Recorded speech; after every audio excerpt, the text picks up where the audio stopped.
faire maintenant parce que vérité est bien un grand jour. Moi, Namboka, José, Capolo. Et tu as fait au côté de papier, moi, comme la bisso. Il y a des gens qui ont PPRD. Il y a FC Sako Benbisso. Moi, tu es Namboka, José Capolo. Merci beaucoup de comprendre. Merci pour la question. Dans la bio, Naboké Bignos. Au lobby, parce que nous avons mis tout Tuniso qui t'attend, qui n'a raison. Il y a pour le été, AFC en 23 qui coquille vite. Mais depuis le lobby, il y a Makambo.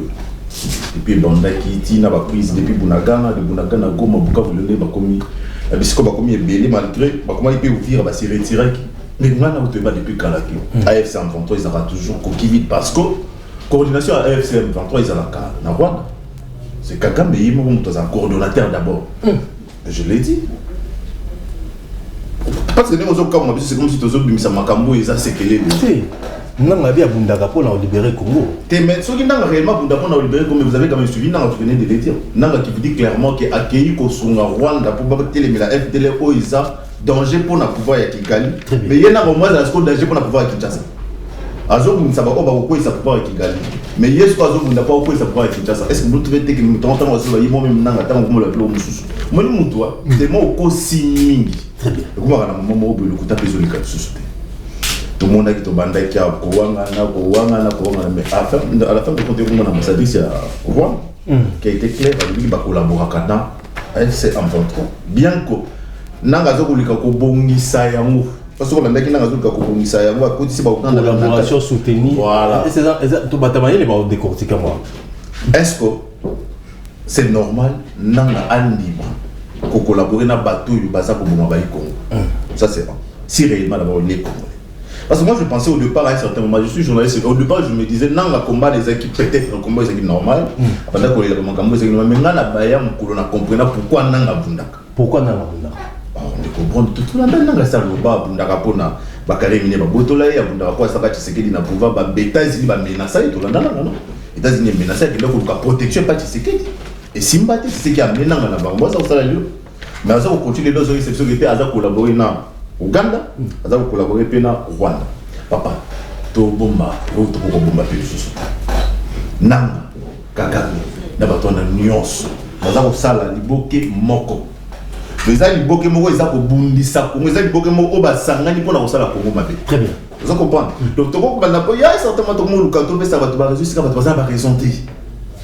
Parce que moi je me dis quelle que soit la raison pour nanga ko avancer lelo. Est-ce qu'il y a moi ko comme ça nanga place à ça? Il y a aussi un nanga mandoki. Parce que tout ça, opposition, ils vont quand même nous expliquer. Ceux qui opposition au nanga pour ça, ils sont constitutionnels d'abord. Donc il y a une logique. Ceux qui sont constitutionnels. Mais qu'est-ce qui fait que nanga c'est le truc? Et puis, à la peine appuyé, au bazar, on va que tous en opposition non armée. Comment on peut soutenir mon en opposition armée si nous on n'est pas armés? Bon, je vais sélectionner l'exemple, on n'est pas là. Pour répondre d'abord à ta question, nanga.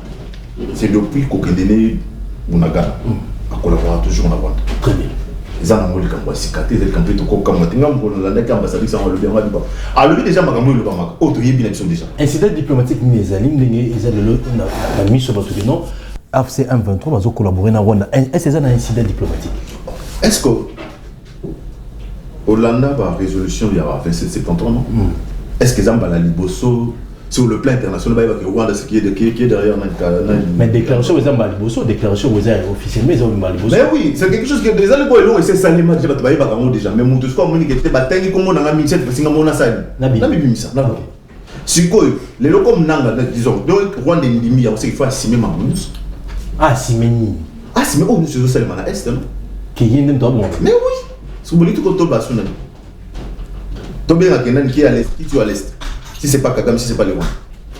Parce que Bapaté a eu Kagame, je n'ai pas de temps à débat où on a le bagage. Depuis que c'est qu'il y a même ma camo place à même sur le plan diplomatique. Depuis longtemps, c'est pas certainement tout le monde va vérité au Toyba rapide. C'est qu'elle a sa forme. Bon, il faut rendre. Ah? Au bout, on se connaît. Pachi. Au bout, depuis tout bandi, ça va combattre. Combien de fois on a été condamné à niveau Nations Unies? Très bien. Et aujourd'hui, nous Rwanda est condamné ou pas? Il n'y a pas de résolution où ils ont donné, où ils ont réception qui était Rwanda, agresseur et Congo. Très bien. est-ce que ça combat diplomatique? Est-ce qu'il faut combat pour la diplomatie aux Arabes? Merci. 089 52, le temps mon amboka papi mon dans côté de biso, papi au côté de la plateau, le temps table comme un complet, opposition mi balé, pouvoir mi balé, de caractère immoralité, na quel comme FCC. Allez à la plateau. Tout solo là, tout solo mon amboka na biso. Serge Taboko. On doit être diplomatie chef de l'État, diplomatie agissante. Pour la première fois, ambassadrice rwandaise aux États-Unis a confirmé que non, va collaborer à M23 pour la membre Italie coordination à sécurité à l'Est. Nanga Emoko lobby sur notre Italie a confirmé qu'il va collaborer na Rwanda, na Uganda pour la Kubundisa Congo, surtout azali ko protéger pouvoir ya Kigali pour FDLR et Koyate. Est-ce que va propos bongo le l'ex dans monde entier que non chef d'État a la raison M23 AFC et Zakagam Joseph Kabila bino décidé réaction de nos amis. Bon, la kamnuka ndenge ndeko nanga José azolobake bongai problème nanga za la cage. Moi j'aime toujours bon qu'on pas dire bon on doit rester factuel et kobimana katia ba émotion. C'est-à-dire passer dans un média dire que makambo ki Rwanda doit agresser biso et ebani lelo esika Félix aye na pouvoir. Ça c'est avec beaucoup d'humilité, c'est une contre-vérité. OK. Nous avons rappelé qu'il y a un rapport mapping. Rapport mapping, ça prend de 93 à 2003. Na kati kuna makamaba Rwandais na kati. Ba massacre yo se salima na ndenge entrée à fidèle tout moi bati 93 2003 tout est na kati. Je prends Félix Tshisekedi au mot. Les points de presse conjoint co-animé entre Félix Tshisekedi na Macron tant bayaki. Félix a dit ceci d'après les presse wana. Kagame tue dans ces pays pendant 3 décennies. On a un ambassadeur Salomagita. Kagame tue dans ces pays sorti dans la bouche des... Bon, moi, je vais détourner au tir et sali que Ndekolabiso Moutamba se retrouve, Kouda se retrouve. Et il y a eu la guerre de 6 jours, guerre de Kisangani, entre des armées étrangères et le sol congolais. Le Rwanda avait rejeté le verdict qu'il y a un tribunal international qui lui ne fait pas membre, ne fait pas partie. L'Ouganda a été condamné. Nous sommes ceux qui a plus de 12 milliards. Si le régime a négocié comme ceux qui ont 300 millions, quelque chose comme ça, bon, on va payer ça tranche par tranche, on va détourner, on va victime, on va comme $1 000. Même la justice, il y a un Ouganda, il y a karaté. Il y a un journaliste à mon bandit, média moi, je ne suis pas, je sais que le régime a passé, ils ont complice dans ma mais il faut rester factuel. Il y a la vidéo existe où il y a ancien secrétaire général des Nations Unies, Ben Ki-moon, qui a réconcilié M. Kagame, na Kabila, na télévision les cas. M. Kabila les cas dans l'Assemblée nationale pour la Kolobake, nous sommes agressés par des Rwandais. Dans l'Assemblée nationale, la vidéo est allée. Vous comprenez? Alors, quand il y a un plateau Kolobake, il y a dit que Rwanda Bomakabiso de cas, non, là c'est pas gentil. Mais Seigneur Kouebisa, bon, on dit que ça peut pas être ce qu'il a. Ça les a qui sont comme Meki Likab. Rwandais, na kozo que c'est na Rwanda, toi on appelle ça, tu es bakate. Tu es comme Siko. Non, il faut tout le monde Karabiso. Ce qui est vrai, dans ma camiso de Karambo Karabiso, il y a des points de divergence dans le régime actuel, dans le régime passé. Nous appelons des points de convergence dans le régime actuel, dans le régime passé. Des points de divergence dans le régime où les alignés. Il gère mal le pays. Mais il y a des mots qui sont bien. Au Canada. Point de convergence, c'est alignés. Point de convergence, c'est que ancien allié na Bango Kabila, na ba Congolais mususu, ba salika ko esale maka depuis 96. Ba zu soutien ba Rwandais, na ba Ougandais pour ba attaquer Bango, ba attaquer le régime en place, Bango bazo il faut ba détruire Félix Tshisekedi. Des points de divergence, biso na régime passé, ça dit ba ndeko ki na Kabila. Point de divergence, il y a convergence, c'est bien que bazaki na ancien régime les animes. Ils ont dit que bango pe bazali ko dénoncer mboka zoto malamuté. C'est-à-dire à tous les étrangers, même aux hommes même médias africains, aux hommes ça analyse que le Congo n'est pas bien géré. Donc ce que vous ne pas mutakabilo ko bateka kosi. Mais point de divergence là bato kabila c'est que nous on peut pas prendre les armes malgré le mal que Félix est tenté, même ceux qui Félix est attaqué congolais moussous. Nous ne pouvons pas tomber dans la même erreur ou dans la même bêtise que l'IDPS a fait dans 96. Que ton bandima fidèle à Kota passe pas bien à Mobutu parce que Mobutu était le mal. C'est Mobutu a qui de trouver solution. Et voilà là où nous en sommes.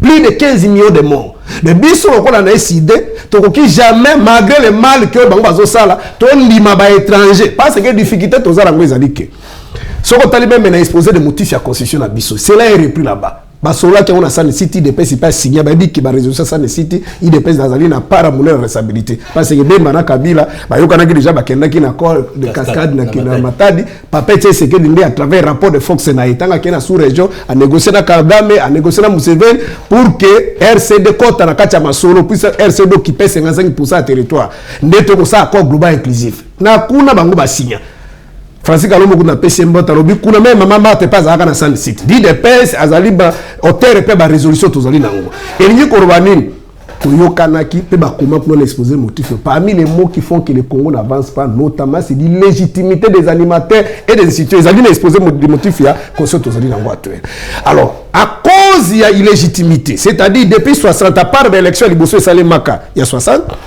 où est-ce qui va les autres toutes les élections les gens arrivent au pouvoir soit par un coup d'état militaire soit par un coup d'état institutionnel et des esprits faibles Kagame Museveni maintenant ont compris que les Congolais ne se mettront jamais ensemble bango maintenant va créer système na bango ils ont créé leur schéma comment ils ont un agenda commun à Kagame na Museveni les années un agenda expansionniste c'est-à-dire récupérer une partie de notre territoire et un agenda économique c'est-à-dire que banque kitanabiso yeba que depuis Mobutu akenda ba pays wana ba pasali bazo sala benga na économie un boom économique c'est-à-dire Kagame par exemple Kagame a commis premier producteur de minerai na biso la 2001 donc bazo toka kitamboka na biso à travers la sécurité oyo maintenant bazo sala pas la guerre classique c'est-à-dire ba déclarer guerre contre Congo maintenant ils ont compris que ba Congolais frustrés la mauvaise gestion les kalamboka na bango ils viendront chez nous bango so bakende kozoba Congo so bakende kozoba solo kuna et je confirme je regarde ma caméra plus de 98% de la classe politique et classe dirigeante sont passés sous les mamelles de Kagame Museveni prendre des armes soit direct ou indirect pour tuer leurs propres compatriotes en fait d'arriver au pouvoir. Demain, c'est ce qu'on va Congolais pas Kagame Museveni Zarake, Sunga biso na masolo, to comme na pouvoir, pour bazo ba poste. Mais montant zo Sunga bango, ça dit bateau bazo Sunga bango, ndengo occupé. Nanga tu confirmer que ça va Rwanda te ozana ba Ougandais, même le régime sait aussi que na kat EDF IDF wana. IDF wana za masolo le kuta. Museveni na sala IDF na ce sont des terroristes, mais les terroristes li kamba ko kama na sous régime ba bomaka na Congo. Ba IDF wana ba bomaka pays musute kana Congo. Asala moninga asala FDLR na ye. Tu dis que FDLR wana bien sûr ezaki ba hutu, ba militaire ba kimaka me bazaka isute. Eza biloko oyo Kagame Asala. Ils ont créé, il y a des groupes, des groupes armés étrangers ou étrangères, il y a aussi des groupes armés locaux, ou soit locaux. Donc, le problème est c'est que quand on a une diplomatie, et l'autre on a décidé depuis 2019 créer un bloc. Parce que les pays sont à l'est et à l'est et à l'est. Ils sont complices de Makambo. En termes de rapport de force, le rôle a été former un bloc pour que tu trouves une solution. Mais quand on a grâce à Félix, tu découvrir Makambo, non. Là, c'est pas gentil. Annie est fort, il y a chef de l'État, évidemment, même si l'ambassadeur a lobby, mais le moment déjà, même si non a avoué. Le Nanga, c'est un pantin. Et le moment déjà, réaction déjà, c'est le lieu d'aller victoire diplomatique à chef de l'État, diplomatie agissante, ou les aides à Mambo Toyoka. Non, moi je pense que nous sommes en 2026, les gens doivent enlever les robes d'appartenance politique. Très bien. Pour placer la patrie devant leur cœur, devant leur conscience. Vous sentez que la réaction de l'opposition à travers Ndeboto Loba, c'est une réaction partisane. On ne sent pas le patriotisme. On sent les penchants politiques. Je défends mon camp politique. Je m'en fous du reste. Il faut défendre la patrie. On n'a que le Congo. Très bien. On n'a que le Congo comme pays. On ne vivra jamais à l'aise ailleurs qu'ici au pays. Vous sentez que l'argumentaire est partisan. Nous devons défendre ma couleur politique, nation athée. Même là où il faut dire que ça marchait, il faut dire non, parce que ici, d'après ces positions. À un certain moment, il faut mettre de côté la couleur politique. Tout le monde a intérêt, il y a un parti politique, il y a intérêt à la recherche, à la pouvoir, mais tout le monde a intérêt à Mboka. Si le Lombo est malamu, il y a malamu, histoire ya malamu. On ne peut pas s'en passer, qu'on le veuille ou pas. Très bien. Sur le plan diplomatique, le président de la République, Félix Antoine Tshisekedi Tshilombo, pour cette question de l'Est, il a réussi son pari. Il a réussi. Il a sérieusement réussi son pari. Tout ce que les gens disent là, c'est parce qu'il faut défendre les couleurs politiques. Vous imaginez, Ouvir a tombé. L'armée rwandaise, parce qu'à l'est du pays, il ne s'agit pas de l'AFC, on doit se le dire. À l'est du pays, il s'agit du Rwanda qui occupe les territoires congolais. AFC, c'est une figuration. C'est une figuration, ça n'existe pas. Ça n'existe que des noms. Et ça a un combo bâti et Libosa Likambo. Au fond, c'est ce qui se reconnaît aujourd'hui. Croyez-vous que sans pression de conscience, Nanga peut passer à la télé pour accepter que je collabore avec le Rwanda? Croyez-vous, sans pression diplomatique, aujourd'hui les déclarations qui se font de part et d'autre, ça peut sortir il y a même certains cadres du pouvoir rwandais qui attestent le fait qu'il soit présent dans la République démocratique du Congo. Non, on doit à un certain moment se dépasser. Se dépasser. On doit aimer la nation plus que nos partis politiques. On doit aimer la nation plus que nos partis politiques. Aujourd'hui, rassurez-vous que les efforts diplomatiques du chef de l'État ont fait avancer, ont été révélateurs de beaucoup de secrets cachés. Aujourd'hui, la communauté internationale, le monde entier sait maintenant que le Congo est agressé par le Rwanda. Non, c'est-à-dire, même le Rwanda lui-même, en tant que pays, a accepté cela. Les Rwandais sont allés à Washington avec un avis tacite d'acceptation de même si cela n'a pas été révélé clairement dans les écrits de l'accord. Donc, je vais soulever trois problèmes. Trois problèmes pédagogiques. Okay. Le premier problème, les Congolais seront unis autour de la nation. Il y a une différence entre nation et pays. Nation et Zali, c'est-à-dire la volonté de vivre ensemble dans un contrée géographique. Il y a une nation. C'est-à-dire qu'il n'y a pas si à Bron, pas si à Tabou, il n'y a pas si Nangaï. Et c'est ce que nous devons préserver. Pas si à Batouabunagana, il faut que la passe à la colonie surtout. Il y a aussi une émission dans le ballon chaque fois que la vie que nous menons à Kinshasa, la vie que nous menons dans les zones non occupées par les rebelles, ce n'est pas une vie de guerre. C'est parmi les éléments que tout gagner guerre. Les gens qui sont en guerre ne vivent pas comme nous vivons aussi à Kinshasa. Oh. Mais papa, votre pays est en guerre. Les orphelins se créent chaque jour à l'est du pays. Les boîtes de nuit sont ouvertes tous les jours, de lundi à samedi, à dimanche. Les politiciens se permettent de monter dans les podiums de musiciens pour distribuer l'argent. C'était des anniversaires. J'ai vu moi-même hier, en plein boulevard, 14 février, à côté on écrit sponsor Genocost. Genocost na Sensap. C'est n'importe quoi. Moi à la place des autorités qui gèrent la tutelle à Bokouana, je convoque les DG. Le portefeuille, c'est le ministère de tutelle.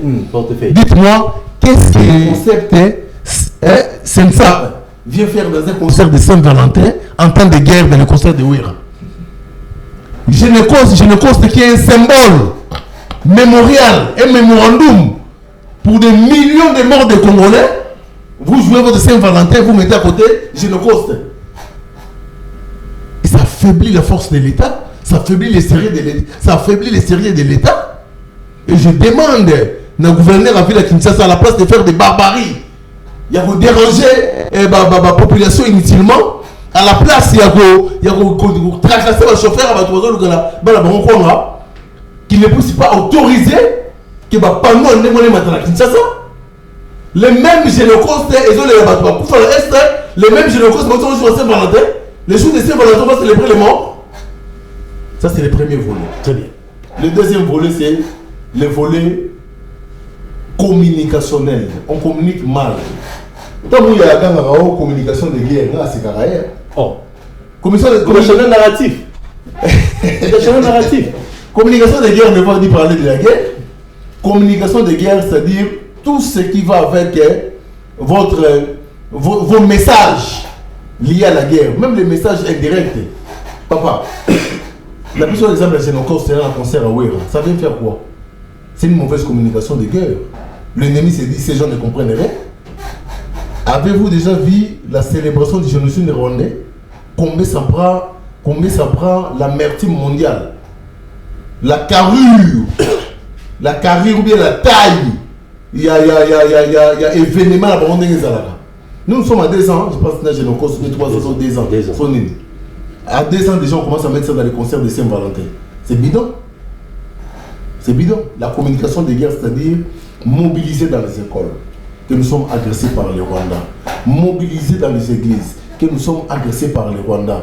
Mener un style de vie, c'est-à-dire, moi je l'ai toujours dit, chaque vendredi, si on avait un ministère de l'éducation sérieux, ou bien un impérium, c'est-à-dire que les vendredis, la musique mondaine ne joue pas dans les télés. Journée commémorative. Vendredi comme une journée sacro-saint. Il y a aucun ça dans la Est. Quand une personne vient dans une terrasse, elle met la bière. Alors il va dire, Nzembo Samuel. Qu'est-ce qui se passe? Non, aujourd'hui, c'est devenu une journée de communion avec une autre population de l'Est. À mon vendredi, il va se poser la question, qu'est-ce que moi j'ai fait pour ces gens? Très bien. Maintenant,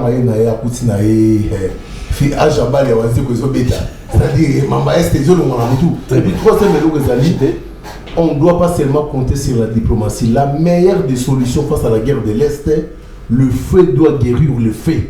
Tobunda. Soki Rwanda, Abomina Congo, Bisoto Bomina Kigali. Très bien. Ça doit aller comme ça. L'accord est là, ça nous règle.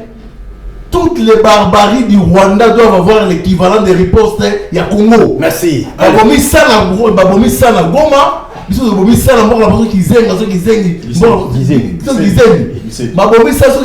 na Bukavu, Babomi na Kigali. Je pense que l'équilibre des forces, ça doit aller comme ça. Et je pense que le terrain sera vidé. Et quand la force guérit la force, on a la vraie solution. Merci. Allez, moi la boka papi, moté moi la boka papi. Ah, tu sais pas quoi y'a bolso sur mon lelo. Papi a masque quoi hein? On l'a dit ambassadeur ici à Rwanda na kati ya États-Unis. Alors dit que Rwanda va collaborer dans AFCN 23, confirmé par Corneille Nangaa. L'autre chef de l'État a raison. On va dire que non. AFCN 23, Jacques Kagame, Joseph Kabila, diplomatie et le les alliés agissants. Ouais, Bimsi Nangaa la mon. La mise sur votre pédon. Rwanda même des autres nous Bino FCC réaction mes amis. Merci beaucoup pour le répondre. Avant de répondre, on a dénoncé la vireuse de la justice n'a pas été en il y a récemment ici va être pour lever commentaire la fondation de la Kabila. Alors on pratique on a posé la test pour une pratique pour qu'on puisse lever notre dans la carte dans l'état de droit au balobique non sur le quand on 3 ans pour la grandité il faut de l'invitation. Il y a pas récemment toboni on na butu ya shada le monde na butu bakanyi bangono ti ba mi binet ba ko on batu bon je sais pas est-ce que on pratique on a est-ce que ndé résoudre makambo toujours que nango si il s'agit que ça qui mbema on respecte la loi. Bâti n'a pas de convocation. Va se justifier. Nous avons vu ce camisé, nous avons souffrir. Et ça, l'État, je pense que l'État a un Congolais. Et le président de la République, a un président de la majorité, non, le président pour la Congolais. Alors ça veut dire que nous sommes Congolais. Tous en a 3. Il y a Koloba. Et le côté moni, ils ont bien été parce que nous avons des solutions. Il y a un autre exigé. Va libérer va libérer Chada, va libérer Obemina, va libérer coordinateur de la fondation. Et le comme et il n'a pas ça, et ça qui est toujours biaisé au retour de l'histoire de la Bissau. Musée a dans le monde, il a là dans le coin il y a comment Bel Air, mon affolé. Même la belle héros, il y a dans l'autre côté. Il y a pas de mal. Non, non. Son petit Mali qui ont mal. Ouais. Petit Mali qui ont mal. D'accord, la structure, on va gérer, va jouer dans le Congo. Sans évoquer mon candidat, sans évoquer mon côté. Mais éloquent les autres salaires sont par rapport à il y a état des droits dans le monde. Mais vous avez tout ça, on va gérer. Il y a des procédures pour la poser éloquent. Il y a des procédures juridiques. Il faut pas tout faire respecter quand même. Parce qu'il n'y a pas une nation sans justice. Très bien. Si jamais on a une table sans justice, la justice elle se pratiquer par Abisso. Ok. Par Abisso, par le respect. Parce qu'au temps, article 16 et 17 18 de la Constitution, vous allez comprendre comment Constitution de Senga, comment va cause Muntu, Valérie Muntu, Namboga Naye, comment il doit être considéré, quel que soit le problème, quel que soit Mbemba et Salami. Il y a des procédures à suivre. C'est là où nous dénonçons et nous disons qu'on libère Obemina, qu'on libère Chadal, qu'on libère notre camarade Camisel qui souffre aujourd'hui. Ses enfants sont là dans un hôpital. On doit s'occuper pour la Bangouazate, va libérer la coordinateur et la fondation à Laurent Désiré Kabila. Pour prendre la côte, merci pour la masque quoi il y a de l'eau. Merci pour la négociation. C'est pour défendre le Mboka Nabiso. Quand il s'agit de l'opposition, il y a des expliquer nous on ne sait pas. Place nanga banda na biloko na yo mo yebi so na ngo. On ne peut pas nous donner cette responsabilité. Nous sommes une jeunesse autour comme la biso. Nous revendiquons après tous boya. Oh nous sommes bien. Tu conseilles un peu venir boza net biso. Nous on ne vient pas ici pour défendre les gens. Nous venons ici pour défendre notre pays. Par rapport il y a la déclaration. Il y a déclaration. Non, et biloko les a connus, ils allaient noter. Ils allaient noter agression, il y a un des allaient noter. C'est connu depuis longtemps. Mais lorsqu'on dit que non, ça devient une succès ou bien une diplomatie agissante, moi je ne pense pas. Parce que quand on dit qu'il y a une diplomatie agissante, on a plus souvent l'exemple mon gars. Les Nations Unies, oh, le biso qui résultait 70 combien 27, 70. Résultat, et puis les biso déjà ne dit ça. Il y a un de reconnaître agression, il y a un de pas la biso. Tout ça qui déjà un avantage, il y a quoi attaquer la justice. Mais Félix a sous l'icolo, a sous les États-Unis, a signé sous le même montant, a agressé Bino. A sous signé d'accord. Vous devez comprendre qu'il y a déjà des résolutions. Et quand on dit que non, c'est reconnu, maintenant si les papiers déjà sont reconnus, on allait rester dans le stade de Wana. On trouve dans la résolution, on a les autres défendre. Déjà c'est reconnu. Maintenant il faut frapper parce qu'il y a déjà mon candidat déjà il y a des Congolais. Mais Félix est allé encore aux États-Unis. Après, c'est un accord pour avoir ma puissance. Il y a une résolution dans cet endroit sur 2773. Je ne sais pas si vous comprenez quand même. Maintenant, il y a ça qui force nous tous en les sous. Mon tout signé déjà par accord pour que nous puissions revendiquer dans le bâtiment. C'est nous-mêmes qui donnons le cadavre les béquilles. C'est là où nous avons la Félix qui est responsable. L'anglais m'a cambo bien. Donne-nous la solution. Parce que moi, je ne peux jamais venir ici que non, non. Moi, je parle de Félix qui a prêté serment, qui a pris cette responsabilité à protéger Madame Moka et à protéger l'intégrité territoriale. C'est à lui, vous comprenez. Ce qui n'a pas sali Meba. A trahi Mboka. A trahi Mboka. Félix a frappé. Mais avec les Rwandais. Non, les Rwandais, non. Avec les Rwandais confirmés. Non, confirmé à Rwandais. Et les autres, c'est pas mort, on va pas faire. Face à non, incidence diplomatique. Face à cette question, le chef de l'État avait répondu lors de son discours à l'État des Nations. Vous allez réagir. Vous allez réagir. Vous allez réagir. Vas-y, laisse-moi la parole. Vous allez réagir.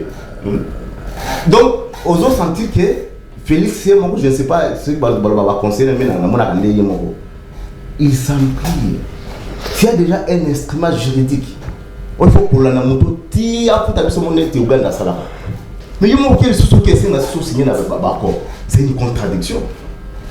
Vous comprenez? À ce moment-là, le roi déjà n'a pas le droit, même Nata surtout qui doit agresser, ça serait un problème.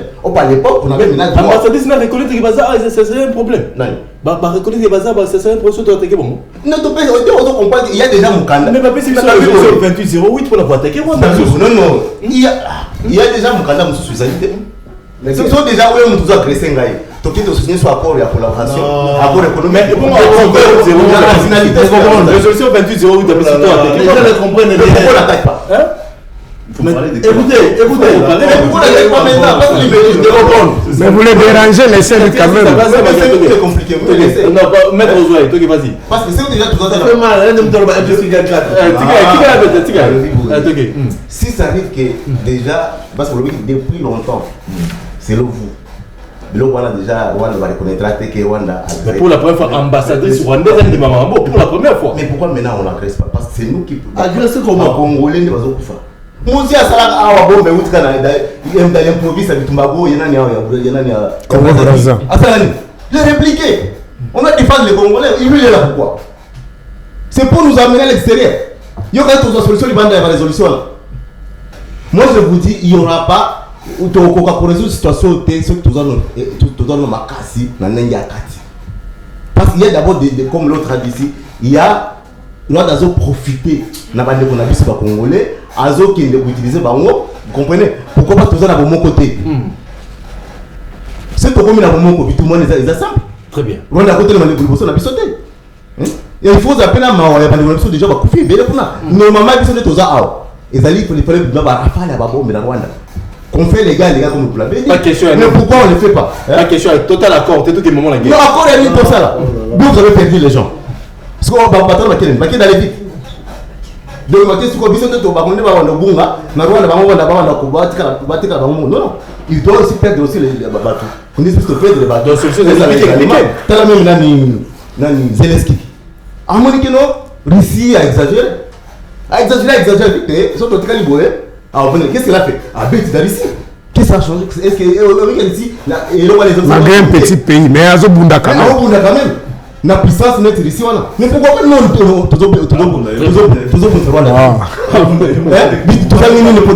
ok. Moi, ce qui est demandé, tu vas nous senga. Tozangi collaboration la bino ba opposant. Politique là. Non, on a argumenté la volonté de défendre le camp là-bas. Non, très bien. Quand il t'a laissé l'état de parler, laisse-lui quand même. Moi je vous dis, il a pris 15 minutes. Non. Qu'est-ce qu'il y a? Donc, c'est difficile tous en solution. Ok. Na bitumbo tous en ango. Sans que tous en divergence interne. Ok. Et là on a le buana, il faut y battre biso nyoso. Je me répète. Le président Félix Tshisekedi Aza président la Congolais nyoso. Tous nous sommes derrière lui. Je vais te montrer l'exemple. Ok. Exemple. Et Azo qui ne coûte une idée à peu près. Nagoma, RAC Kotaki. Au Monaka, bazo sur la marche na Boutou. Na Minda. Pourquoi il n'avait pas profité de cette occasion-là? Vous voulez que les peuples soient derrière vous comment? Est-ce que vous avez donné ce que nous, Rwanda soit agressé, frappé? Mais quel soutien vous voulez qu'on fasse? État de chef de c'est de le Congo. Mais c'est la Congo et de l'agression.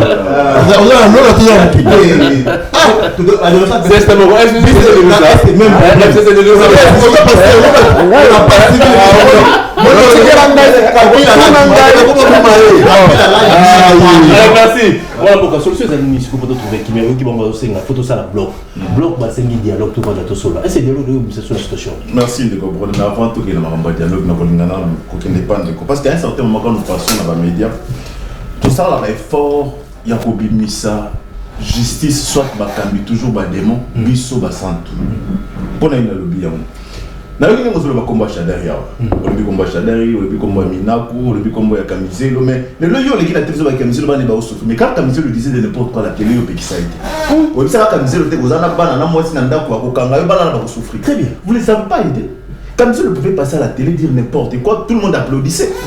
Vendons mon normal, il est maîtrisable, mais aujourd'hui lui-même il est maîtrisable. C'est beaucoup mieux réception qui était banane et bazo souffrir. Alors que tant que les grands abattés, il faut te rappeler que tous en a bas si tous en a bas. Très bien. Tous en le banini. Si tu as dit que le pour Chadar et ACP, n'a pas pour Kabila CP, n'a pas pour Tshisekedi ACP. Mais quand vous avez tu vois comment on a mis tout le monde là. Moi si ban j'ai vu même sa femme à la télé. Ouais, comme ok, moi ça c'est une TV. Pourquoi monsieur mon TV va exposer parce que mobile il naie à mon équipe beaucoup comme une gêne parce que nous mission la première année il suffit seulement dans ça le débat à ce moment là on est comme victime.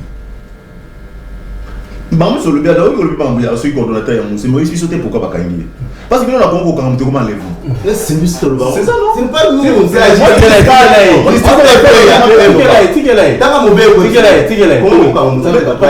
la lobby est-ce que tant on a une dénonciation comme ceux qui a coordonnateur à musée oui sauter pour une balle lever soit pour y venir enlèvement mais aussi sur cause c'est la justice ah mais il évite mais quand même des choses c'est mon avis pour pas éviter c'est là qu'il y a même pas la justice on a pas tout nous pourquoi il mais alors j'ai fait mon rôle non n'a pas trop justice c'est qu'elle avait pas plutôt base de c'est pas moi laissez-le est-ce que justice il faut y accompagner sa biso au ils ont à la plateau est-ce non lui à la plateau non parce qu'il y a tout n'a mis la plateau bah la mort elle c'est là pour ça va c'est qu'elle a été papier au moins de recherche magasin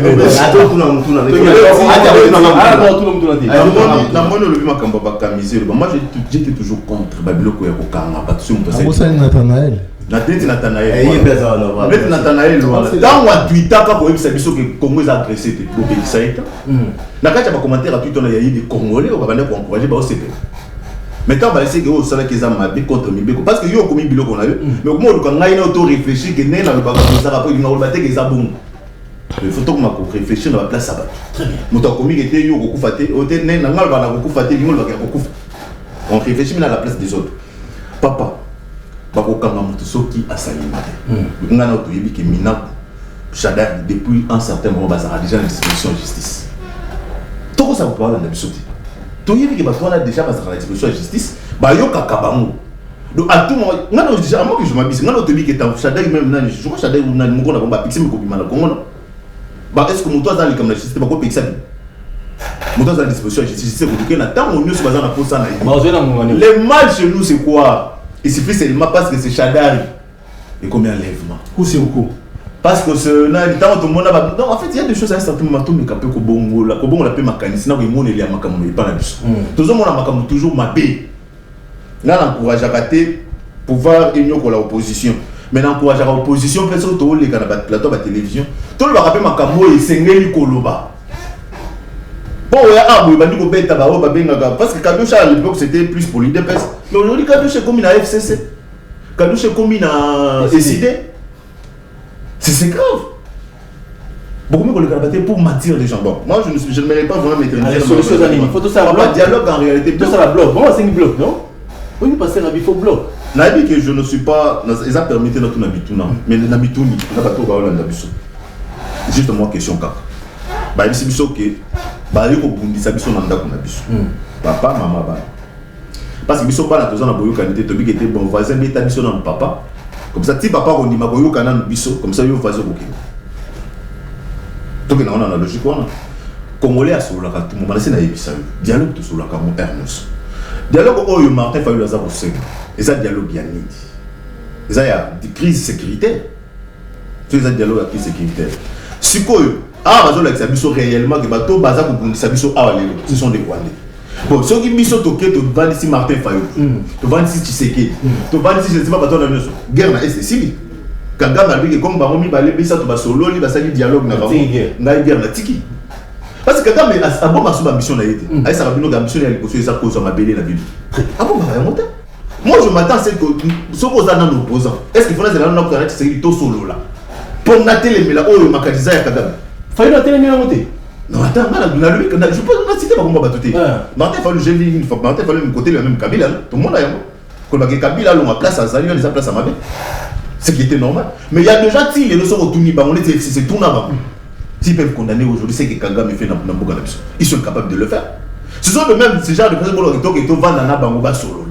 Basolo pour nani parce que ceux qui n'ont rien de dialogue Kabila est dans dialogue pourquoi quand agenda na bango ba ndira depuis kala Kagame il y a Rwanda vous pensez que Rwanda ni nanga dialogue il va défendre quoi parce que ninga za déjà na mukumba ya soutien au joué par Rwanda aza redevable et par Rwanda sur tout ça na dialogue nanga poto sur la scomi to sunga ndenge nini to kopesa Rwanda aza boluka ou bien Et ça, comme Congolais, je crois que Moussé Moutalobé le quoi. Bien que c'est lui qui est à la base, il est Moutaza à la base, Moussa popularisera la guerre à un certain moment. Parce qu'il n'y a pas. Non, de quoi tu le vois, est-ce qu'il y a patriotisme à Congo exact? Moi, je ne passe pas ma sur le bas. Mon dialogue, pour te dire surtout la vérité. Avec le dialogue, place une Baoussou. Baoussouka. Mais il y a partage à que ma femme a besoin d'en voter. Faut nous avoir le gouvernement. Ah bon, le gouvernement, il a proposé le gouvernement. Qui avait proposé le gouvernement? Non, il a proposé qui est. On a proposé qu'il fallait le gouvernement à Boyi. Quand tu as vu ce qu'on a dit, Alobaki, ce gouvernement, il faut former le gouvernement. Ah, d'après moi. Là, sincèrement, je ne m'irai pas beaucoup dans la polémique, parce que ce sont des choses que nous avons le mélangé. Depuis que nous avons proposé à le gouvernement, nous avons place à le gouvernement. Donc, solution à dialogue. Pour nous, solution d'abord, dialogue est un dialogue. Est-ce que dialogue en yoka non dialogue? Nous avons le cas Senko, Azala, médiateur. C'est ça, non? Senko médiateur. Mais Senko, Oyo, ce qui, tu sais que dans Sali Bolam, on ne peut jamais Senko lui que tu sais que dans Sali Bolam. Mais ce tu sais que dans Sali Mabé. Non, pas ça la Mabé, hein? T'es toi que là on a logique, voilà. Oh, bah, moi, je sais que dans Sali Mabé. Nous, on dit Senko a bimisi manzaka. Mabé, ça va la mettre là. Ce qu'on y a mis ça, est-ce que Senko, pour pas te parler, non, Senko est très crédible, mais là, oui, ton crédibilité à Senko. Ce crédibilité à Senko, il y a regardé, non, moi, il y a opposition. Très bien. Ou bien, il y a regardé, bah, toi, en opposition, bah, on va pouvoir débattre Mabé. Parce que Senko, c'est autant d'idées à Senko. Ils ont même il y a ça, même pas partage à pouvoir. Pour la banque, pour ça, vous êtes ce qui est bien. Non, non seulement tu sais là qu'il n'y a qu'à toi, pour la banque, pas protéger Ah, mais c'est mission. Allez, tu sais que. Tu sais qu'il dit. Parce que pour eux, tu sais qu'il dit à quitter. Très bien. Surtout qu'il y a un dialogue, c'est-à-dire que tu sais que les personnes qui ont gagné un dialogue. Surtout que le bagage de l'Union, il a démis tout ça, c'est élection. C'est une logique qu'on a un dialogue. Pour moi, dans mon opposition, ça va le dialogue pour n'importe qui guerre dans l'Est. Mais par contre, si on était dans le dialogue, il faut élection ça en 2028. Parce que ça, c'est ma machine. Merci. Allez, dialogue est la solution. Ce qui fait la famille, Kabunda Fandi, Moïse Katumbi, Bafandi, Joseph Kabila. Est-ce que guerre dans l'Est est possible? Bloc comme le Senga, objectif dans nos années, mission à bloc comme le Senga années. Surtout solo li. Crise écossile à l'amboka na biso, tous les pays dont nous allons koluka. Pourquoi nous avons insisté dans le dialogue et comme nous avons dit bon, biso nde baskolo dialogue. Faut que sangata ebele. Surtout ndeko na ngai José na opesaka conseil. Ndenge na bisaki même Jim. Na biso tout ça lokola Delphin Kasonga comme na politicien. Parce que ebele bazako c'est ça dit bah il se cache derrière le journaliste indépendant, tout ça, analyste, mais en réalité, on sentit que mon livre, il dépêche pour soutenir Félix, les autres tamboulanaï. Donc, alors il faut assumer, c'est normal. Alors, problème est allé boy. Avant, on a compté à Motouya, là, mon ami, on va soutenir le régime Bazolo Bango. Et ça, il y a certaines questions où les autres là. Même devenir ya mboka na biso ko sala tekaka pour que baza na pouvoir au moins makambo loka bakamiser. D'abord j'ai même pas parlé de ça, ils sont en train de réfléchir comment je vais aller, puis si j'ai pas encore l'état au Kenya. C'est un frère, il dépêche sinon peut être séquelle ti Félix puis ces missions attend moi na que besoin de sauter alikaki na mission na top Congo wa suka lokana biso ki to sur pouvoir lokwa liboso ko kangana no babiloko nyo yekutanga alide les aiki ko bake ba cacho clandestin mais alors ki ko kanga biloko nyo so ba nero wana kanga ba parce que Félix a vécu ça dans sa chair, dans sa peau. Comment bangoyi ouais ba droit de l'homme, comment ba mouvement cité, comment ba Caleb ne ba terroriser ba toi. Ici n'est pas débat ya kolobake parce que finalité bango zali ki baka ko finga na TV. Un intellectuel ne peut pas dire ça. Nous ne sommes pas dans une jungle. Juriste Azaliwana. Autres Azali Koboya, procédure, non-respect à procédure, n'a quoi aller faire battre. Mais ceux qui moutent, ceux qui ont fait cité qui moutent, ça les m'a pas respecter procédure. Attaque sur tout le caca. Là, on a une idée comme moutent. Bala, dans la téponga, dans la TV pour notre position. Ou bien la bunda qui n'a zoki si moutent. Débat est à kunate. Ba méthode bozo sala ba sala ngona tango après coup d'état 65 Mobutu nenga sala ba ngona ba papa tsezeke ko lever ba to ko boma ba to ko pendre ba argument zakaka sécurité de l'état. Vous comprenez? To mona ki petango Kabila wa te ba Katumbi wa ndenge zaka tina ba garde ko kufa ba to ba kufa sécurité en complicité tire no Kabila na kanga na Katumbi ba se réconcilier to mona te ba sécurité ngo sikezala.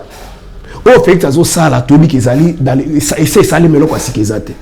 Vous enlever Moutou, de enlever maman, Marie, tout ça, après la pression, après un mois de bobimisi, pardon, on les a hésité de paix sa boulette. On les a hésité. Nous avons la constitution, article 16 de la constitution, qu'on prône la sacralité à vie humaine.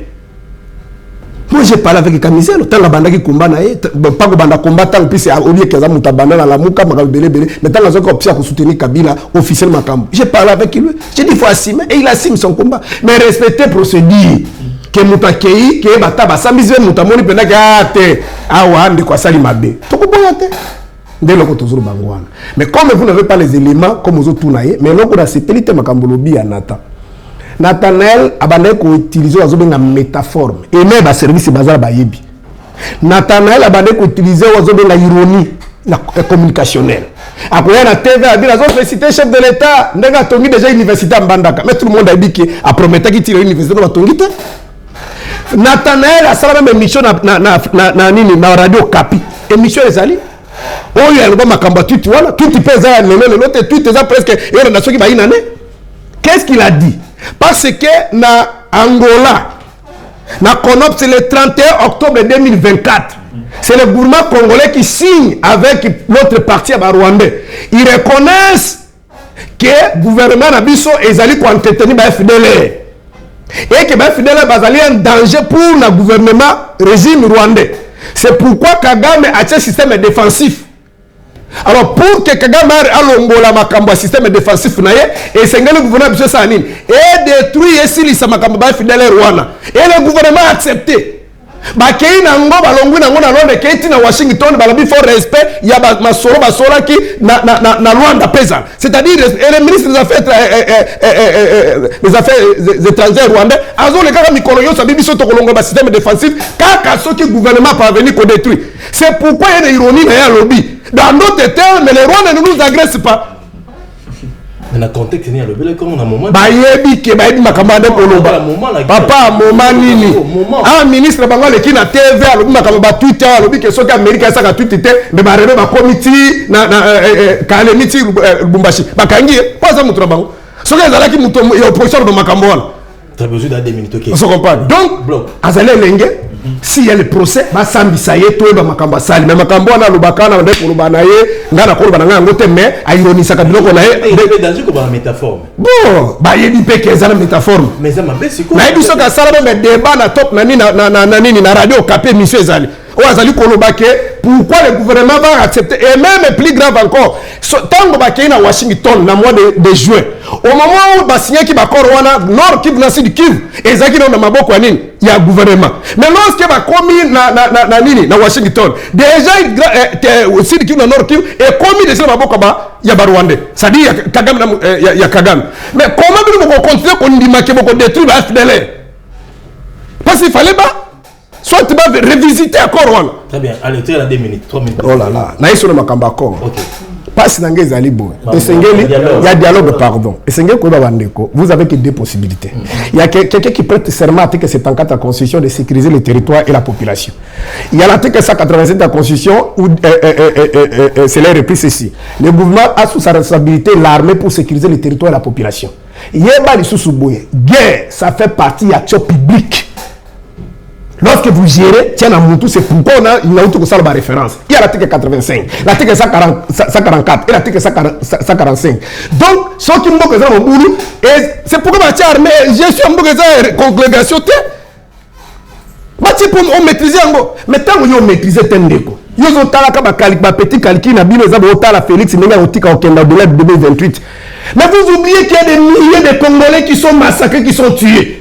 On a donné un rapport, il y avait 2025, il y a Banque mondiale. On va dire que la situation est intenable. Plus de 15 millions de Congolais qui sont massacrés. Plus de 7 millions de déplacés internes. Est-ce que vous imaginez tout ça? Mais pour vous a demandé le dialogue depuis 2019. À cette époque-là, Kabila na Félix Biliba les hommes à quitté. Wana Félix Koutango ironisé par des colons chrétiens. Mais si Fayoulou a des revendications qu'il peut aller ou parler bas, tout ça. Wana bazo matrabolingo na bango. Parce que dialogue est dit ça des années. Le corps à niveau un rapport de force tout quitter. C'est ça. Botika bozo zoma. Démocratie là-bas.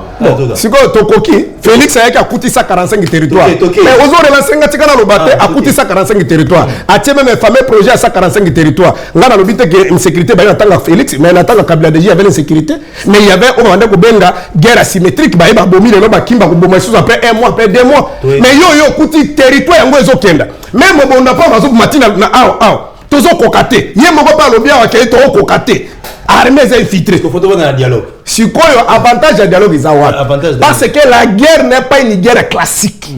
Il y a des guerres classiques. Guerre classique et nous que des États basali ko bunda.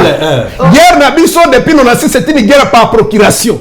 Na itungari sina Ukraine kuno zo kateke ba militaire russe musu baza côté Ukraine. Musu pe ya Ukraine musu bana russe. Tango baki Israël bazo bundoka iteke ba Iranien musu baza na Israël. Oya biso zali que nous avons des Congolais. Oh bazo bomba ba Rwandais na Ouganda na sima mu Congo na bango c'est prétendre que c'est pas ces gens là c'est nous. Est-ce que vous comprenez? Difficulté de c'est pourquoi même la Bible zone malgré c'est pas un débat religieux. Une maison divisée ne peut pas gagner une bataille. Oh ce qui d'abord ba yebi que même dans l'histoire de l'humanité je le défie. Même si la guerre n'est pas ça par la première guerre, deuxième guerre mondiale, ici dans la Mokili, sans passer par le dialogue. Même Angola, Awata, Savim Bakoufaki. Est-ce que la militaire, tout le monde ils ont parlé. C'est-à-dire quoi? Ceux qui ont vendu ensemble, tout le monde est là, Kabola Congolais. Maintenant, Kagame, Museveni, Bakoti, Karabango, Moko. Soit, ils vont déclarer maintenant la guerre contre nous. Vous comprenez? Argument, le ambassadeur Santi Koloba. Oh, Kagame a parlé de Kagame a déjà, dans le mois de. Si na Bénin ça qui le 15 avril 2023 Kagame alobaki kuna ke ba éterne na biso tout ça qu'on fait de Bénin c'est même malamu te tango muta ko déclarer officiellement ça dit déclare la guerre qu'est-ce qu'on fait même chapitre 7 ya charte des Nations Unies et pesi bino makoki ya usani ko bulisa batu wana mais ndenge de kolobia tozaki déjà un instrument juridique ouais pesa ki biso makasi to créer bloc pour que tout le cas soit ce que tu coquille bitumbate tout sengla ba sanction pour na pas affaiblir ndeko fait ça que la Belgique kuna habité ngakutu makaba sanction na ba suspendre ngo nano ngana Kagame biso moko ne to aussi sa cop oyo oh ba to bazo kufa osuki wana te o violé Félix n'a pas dit alobi oh là là maître Bila alobi makamba ba sanction na sengla suspendre ngo nano ba divers solution d'aller dialogue bon suspension on peut ça y est donc communauté internationale et nous marquer bateau ba kufi bakena mai mais le problème est ça mais le bateau ba kufi bakena mai oh sans justice transitionnelle et traditionnelle lui ne pouvait pas dire ça c'est déjà dit à Kagame c'est lui les parents mi balé pour pas sous le problème c'est pas un problème personnel ce sont des vies de Congolais il y a des surtout oh là là mais c'est lui qui engage nos décisions c'est qui mais c'est lui maître c'est lui je comprends mais combien Congo va sanctionner Kagame habité de ces habitants alors ceux qui t'ont sonné on va suspendre notre macamora donc ceux qui t'ont vendu ensemble je finis par là ceux qui t'ont vendu ensemble on va enlever ce qu'on appelle les éléments de langage dans les chefs de Kagame et Museveni cette fois-ci ou soit Bakobasiko bon tozo bundisa Congo et le monde saura qu'il y a des nations qui se lèvent pour nous combattre mais tant que tozo balikamba Kagame bon nanga pe biso ki bazaka Rwanda te baza pe Uganda éviter le gouvernement signé accord ya mutualisation armée congolaise na armée rwandaise pour retirer kuna pas bibala accord wana bon nanga lobi maître ya Uganda za okuta Uganda za azobo babiso te allez maître yo ka ba congolais mutema mabe ata soutenir kama tout ce dialogue faut se vendre tout le monde tout ça même langage faut to bomisa Rwanda no Uganda on a une importance à dialogue quoi na yo ki ne ba toujours défendre il défend donc il va défendre la terre Mamba dialogue ils ont mis réponse à terre yo ne na pas pour papa même na san si tu peux dialogue au pire de ce réalité tirer quelque chose dans ma monde on a lobby abonner le hôtel lobby en définitive abonner le hôtel donc on va rapidement sur le plan pédagogique pour les gens confondent l'opérationnalité avec le service de sécurité n'a pas parti. C'est différent. Et il faut donner aussi la base légale, juridique. Non, je l'ai relancé ça.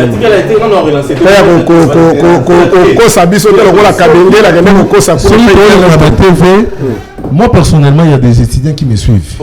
Il y a des étudiants qui commentent. Je suis d'accord avec vous. Qui font des débats. Parce que c'est son droit.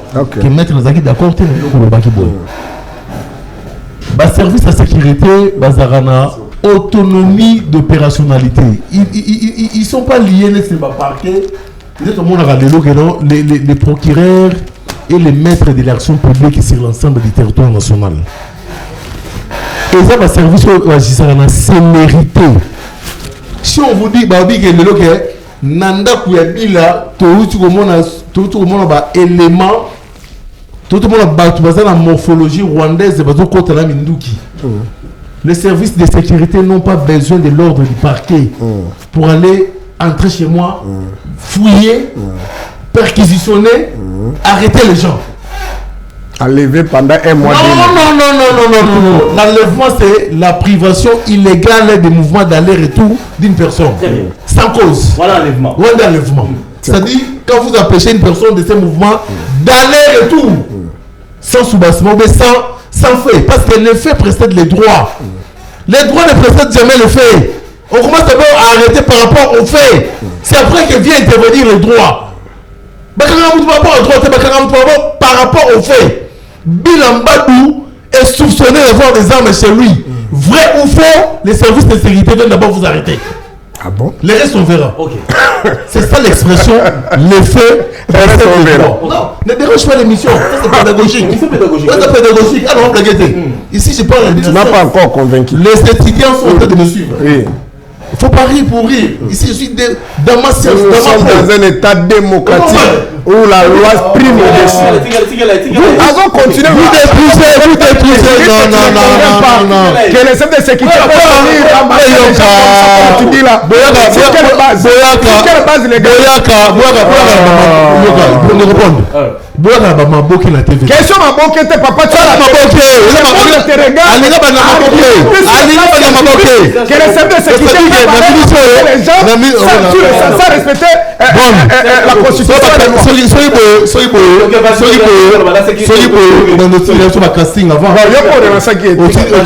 Tu n'as pas d'argument. Capacité à gérer des batailles dans l'été. Moi, c'est quelque chose qui est lié à la science. C'est un principe général des droits. Les faits précèdent les droits. Le principe général des droits. C'est-à-dire que ça il se passe avec nos frères là. Nathanaël, c'est mon petit aux années, va débattre tout le moment.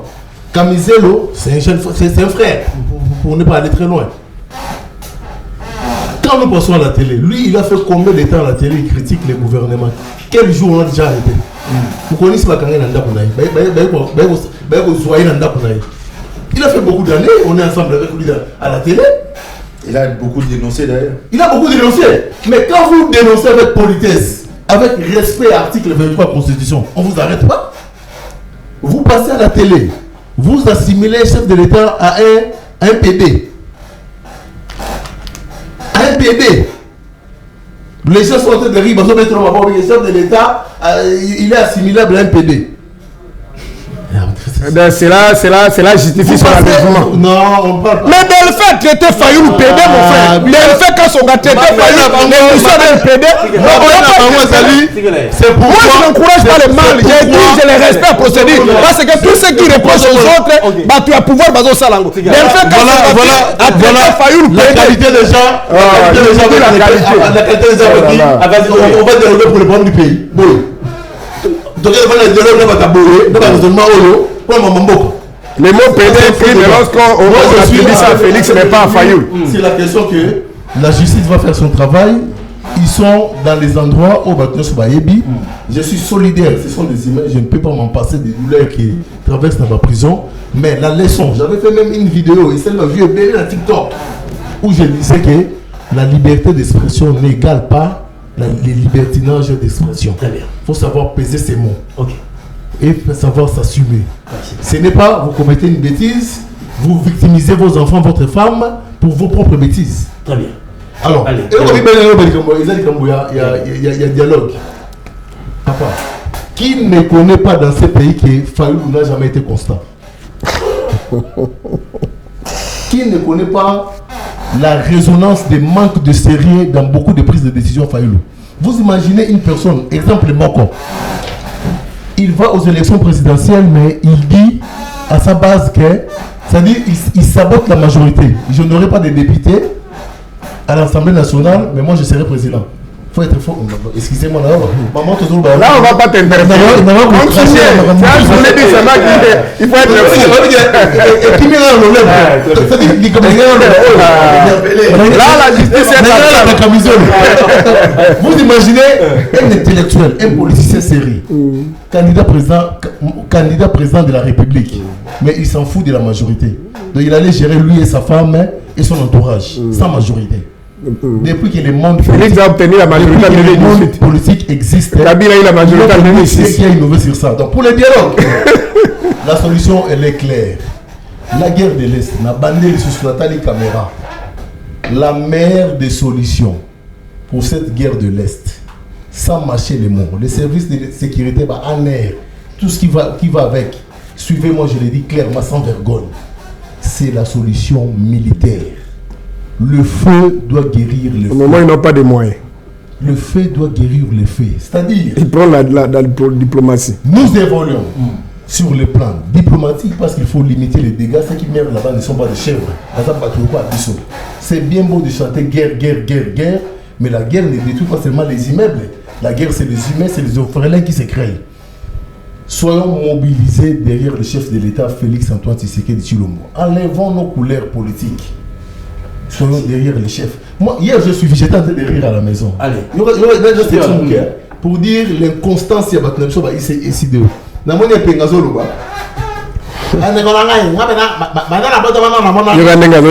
dénigré compatriotes.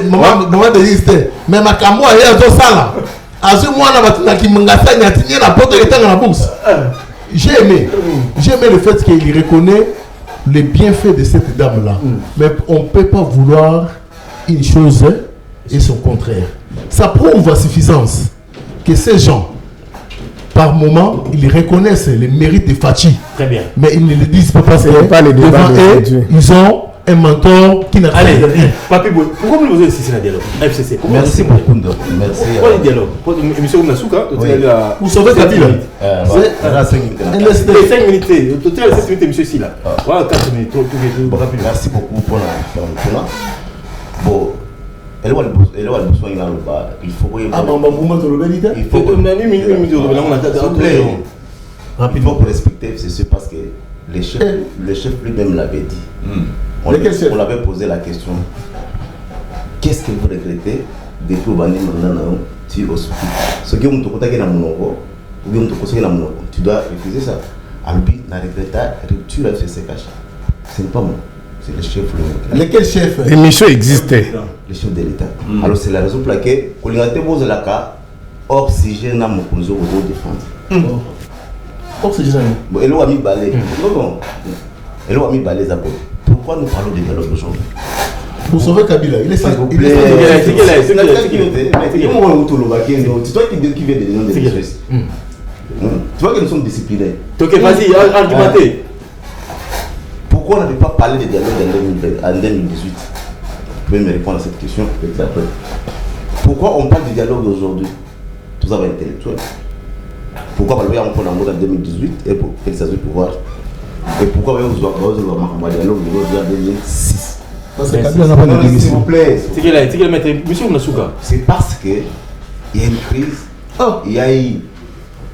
Avancez, il y a une crise. On les dérange. Les Congolais va profiter. Batikela ki mokonzi mboka mobimba. Jamais. Bonagana, tournois à taxe sur Bonagana. Jamais. Bon tournois à voter.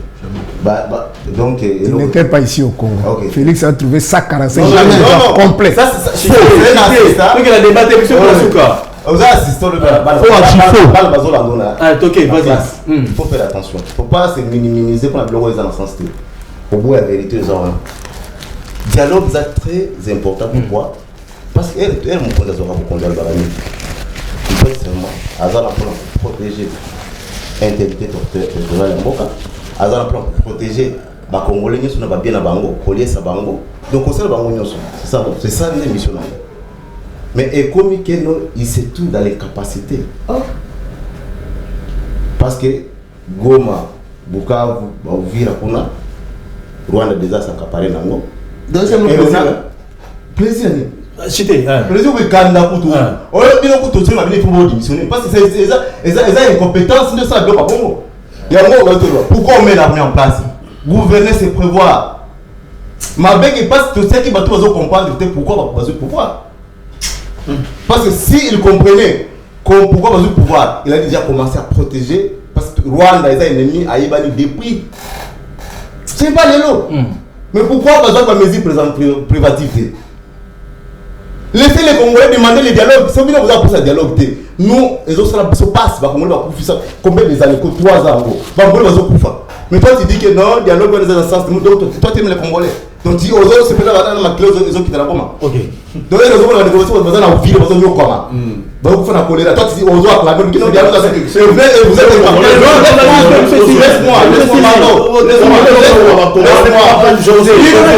c'est vous. Vous comprenez pas que c'est vous. Lui, il a une responsabilité. Le président a une responsabilité pour protéger les Congolais. Tout ça, les lois, c'est un anglais. Tout ça, les lois, c'est un bagage. La Kabila. Tout ça, les lois, c'est un Félix. C'est lui qui a le mandat de la République. Il y a le numéro 1 en Boka. Il y a une solution à Boka. On lui a donné les moyens. On lui a donné tout ce qu'il faut pour protéger les peuples congolais, pour protéger l'intégrité territoriale. Pourquoi il n'a pas fait? Et maintenant, vous voulez défendre, vous allez défendre. C'est non, Totika. Donc, allez, vous comprenez? Il faut savoir que non, José Kapolo qui a la solution. Il y a allez, nous gérer 3 minutes, 1 minute. Merci. José Kapolo, Fondation Joseph Makolo. Rôle du joueur, Fondation Joseph Makolo, déjà, rôle la négociation, ils ont un béton de maçon, ils ont un raming, tout le monde, ça va bobo là. Je sais que, tout le monde a un mambo, sur le tout le monde, ça va plus bobo là. To créer autonomie na matali surtout bon il y a un moment na ça va bilingue ba maman ba tout ce qui veut dans le tu vas comprendre qu'il Fondation Joseph Makolo déjà ça la va au modèle bien qu'il est membre d'un parti politique mais à ça la va ramener libanda ya matali politique Fondation Joseph Makolo to kenda na l'accès ba image to kenda kuna manenga là ba village Sika Bumba ozo na tobeta masolo ne siko Sika yebité na vunda manenga po Bumba yebi kuna te nzeli za la te mais ça la Kinshasa njili brasserie na ngambo za village okeke nzeli ala raté nini mai kuna mai courant bossa ne sala na monte bazali na problème ya koni bando tout à on appelle ba masango na ba funa ba maboka na 21e siècle makolo mutagisha ba machine na ba moulin so ok na mité lokuta là ça zo cha même mai passe parce qu'il y a des choses moi un certain moment na linga surtout ça débat tout ça appelle débat ya mambo tout ça au monde de société voilà parce qu'au delà de des dialogues ils apportent pas politiciens pas de ça pas de se retrouver population parle ils ont quatre dialogue ba lukana mais population ça aussi na mai ça aussi na zéro c'est na sécurité donc mon Fondation Joseph Makolo tu bois tenir de story na taille kolba yango tout ça qui déjà tout na mai vulgarisation surtout ya ba règlement d'ordre intérieur tout amola partout pour leur ça message na bandeko déjà tout ça parce que le Fondation ça va compter plus de 18 000 membres déjà actifs au bazar na carte na ba je sais pourquoi le bas qui a continué le combat a toujours proche ya oyo baza surtout na posa ya lisungi wana yango mona ba formation ezali na ba formation ba pesa ba monde na niveau ya abeto sonné to pesa ba formation ba toujours bilingue to tina ba na niveau ya ILPP sans fond ya parti sans fond ya soki mutumo kinga très bien on a moko oya bundela la vie a préféré investir na bateau ya yebité mais on va dans la base à la kimi Fondation Joseph Makolo, ici quand même pas patriarche Joseph Makolo Chibobo les professeurs, tu peux sur Mbote Moussala Kitoko, amour de la patrie, avec son parti, c'est mon communiqué. Maître Bila. Oh, oui, tout le ça 30 secondes, monsieur. 30 secondes. Allez, 30 secondes, monsieur, comme la Soukalamo, 30 secondes. Tracasserie ou médecin de l'ordre public. Est-ce que Kinshasa, juste comme vous ne trouvez pas que Kinshasa est une ambassade dirigeante? Tout le monde a la vérité. C'est ça la vérité. Oh, gouverneur, ça pour le 30 secondes, on va ouais, en 30 secondes, je préfère parler du Congo central parce que avec Kinshasa, Daniel Bumba c'est un incompétent. Donc que tout soit résumé dans le Kouana, c'est incompétent. Non, il n'y a pas de débat au sein mais 30 secondes, je le résume en ce que Daniel Bumba est un incompétent, il mérite seulement la démission qu'il démissionne. Dans le Congo central, pas grâce Bilo le gouverneur.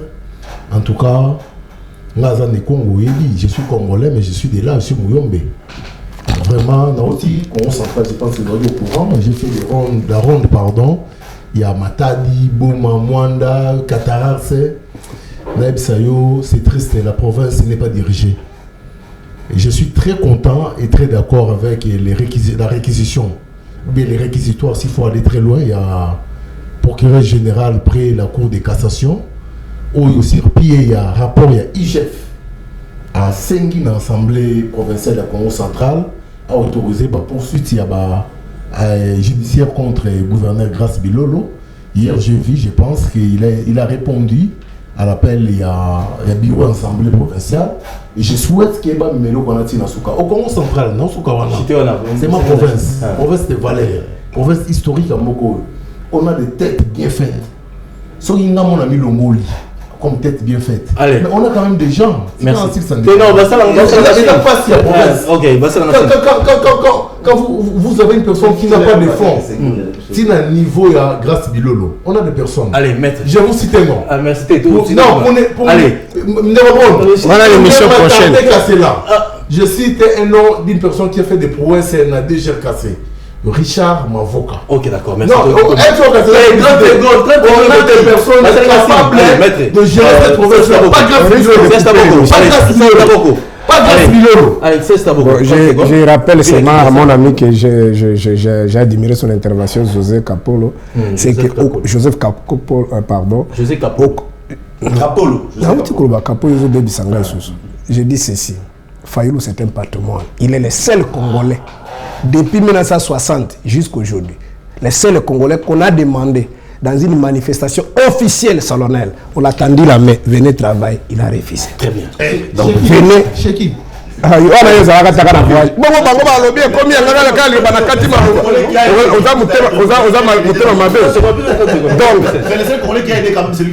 a pas de là vous déranger inutilement. J'ai dit ceci. Si tous les gouverneurs, parce qu'il ne faut pas écarter, épargner celui-ci, puis ici, tous ceux qui soutiennent le fait que c'est Bumba est incompétent. Mais j'ai aimé parce qu'il y a Bakissi dans le Congo central qu'on a payé à incompétent. Dans d'autres termes, tous les gouverneurs sont incompétents, mais le seul chef de l'État est compétent. Le Congolais compétent. C'est lui qui engage ces gouverneurs, c'est lui qui soutient ces gouverneurs. Merci beaucoup.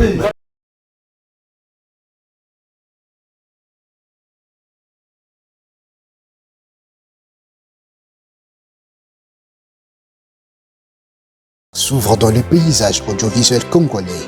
Bravo Télévision, c'est la voix de la génération digitale. Avec Bravo Télévision, découvrez des programmes qui bousculent le code.